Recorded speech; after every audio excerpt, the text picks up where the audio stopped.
जो तंत्र है वो कितना निष्क्रिय है। मतलब सम्राट चौधरी जी का क्या कहना था कि इमीडिएट रिलीज होगा, तो 48 घंटे तुरंत की परिभाषा तो नहीं हो सकते हैं। और सिर्फ हम लोग नहीं, यहाँ पे तमाम अभिभावक हैं जिनके अंदर इतना कंफ्यूजन था कि वो कल सुबह से यहाँ पर आकर बैठे हैं, क्योंकि उनको लगा कि अब तो सरकार ने कह दिया कि हम केस वापस ले रहे हैं। अब सरकार ये चीज मतलब टारगेटेड होकर संदीप सौरव के पीछे है।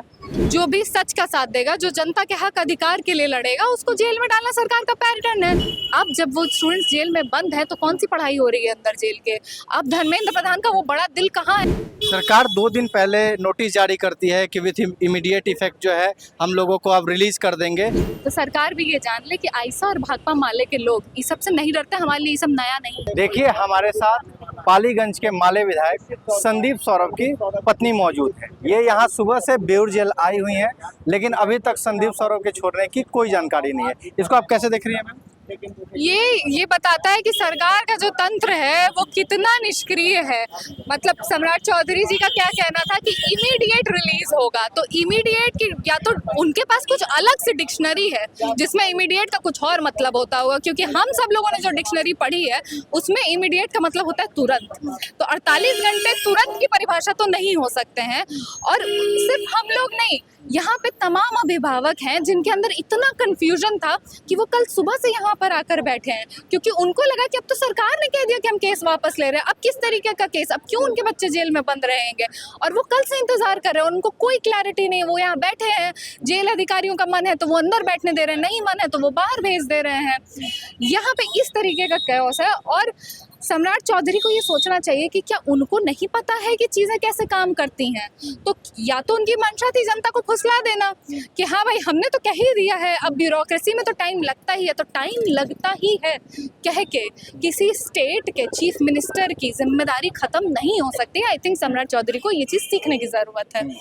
और इस तरीके से लोगों को बेवकूफ़ बनाने की राजनीति आप थोड़ी सी शर्म करके उनको बंद कर देनी चाहिए। जब 22 को प्रोटेस्ट हो रहा था तो हमारे ही कैमरे पे संदीप सौरव जी बोले थे कि देखिए हम छात्रों की आवाज़ हमेशा से रहे हैं और सरकार हमें जेल में डाल दे, जो करना है कर ले, लेकिन आप ये जान लीजिए आज हम आए हैं, हमारी गिरफ्तारी आने वाले दिन में ज़रूर हो जाएगी। तो आपको लगता है कि सरकार ये चीज़ मतलब टारगेटेड होकर संदीप सौरव के पीछे है? हाँ, क्योंकि ये सरकार का पैटर्न है ना, जो सरकार के खिलाफ आवाज उठाएगा, जो भी सच का साथ देगा, जो जनता के हक अधिकार के लिए लड़ेगा, उसको जेल में डालना सरकार का पैटर्न है। 2014 से देश में बीजेपी की सरकार है।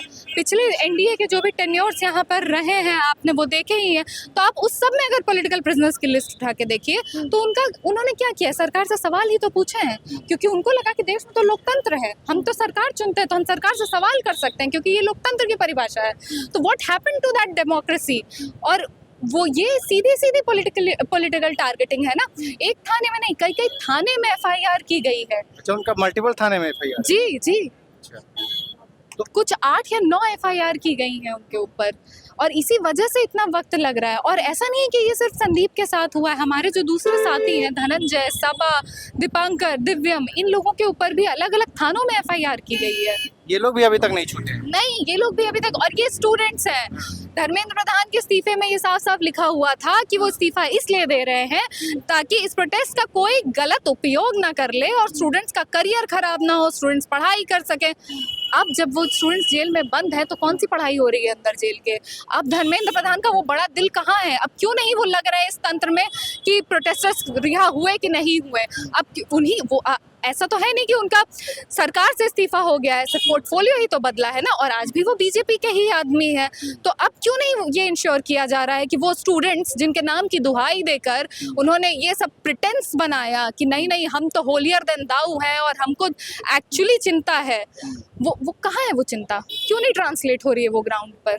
सरकार 2 दिन पहले नोटिस जारी करती है कि विथ इमीडिएट इफेक्ट जो है हम लोगों को अब रिलीज कर देंगे, फिर ये 3 दिनों से 2 दिनों से ये क्या चल रहा है? ब्यूरोक्रेसी, इसको ब्यूरोक्रेसी कहते हैं। सरकार जब सामने से किसी को टारगेट नहीं कर पाती है तो वो ऐसे अपना बैक चैनल जो हथियार इस्तेमाल करती है वो ब्यूरोक्रेसी है कि हमने चिट्ठी लिख दी है, अब चिट्ठी एक्स डिपार्टमेंट को गई है, फिर एक्स डिपार्टमेंट आपको बताता है कि चिट्ठी वाई को गई है, और वाई से एक्स के पास जब वापस आएगी तब एक्चुअली वो ए पे पहुंचेगी और तब ए इंश्योर करेगा कि रिहाई हो। तो ये जो चिट्ठी लिखने के तरीके हैं और इनमें जो डिले है ना, ये भी ये दिखाता है कि जितना देर जेल में रख सको, जितना डरा सको उतना डराओ। तो सरकार भी ये जान ले कि आइसा और भाकपा माले के लोग इस सब से नहीं डरते, हमारे लिए ये सब नया नहीं है, तो हम लोग नहीं डरते हैं इन सब चीज़ों से। अंतिम सवाल, संदीप सौरभ बाहर आते हैं तो क्या बाहर आने के बाद भी संदीप सौरभ का जो रवैया रहेगा वो ऐसा ही जारी रहेगा? बिल्कुल वैसा ही रहेगा।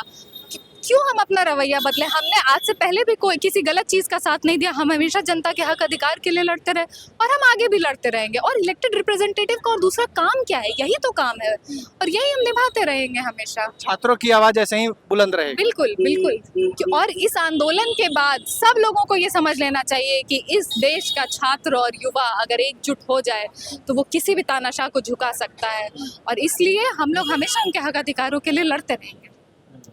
तो आप हमारे साथ देख रही थी कि संदीप सौरभ की पत्नी थी, वो कह रही थी कि ये सरकार जब लेटर इशू हो गया है, छोड़ने की बात कही गई है, तो 2 दिन प्रक्रिया प्रोसेस में ही लग रहा है।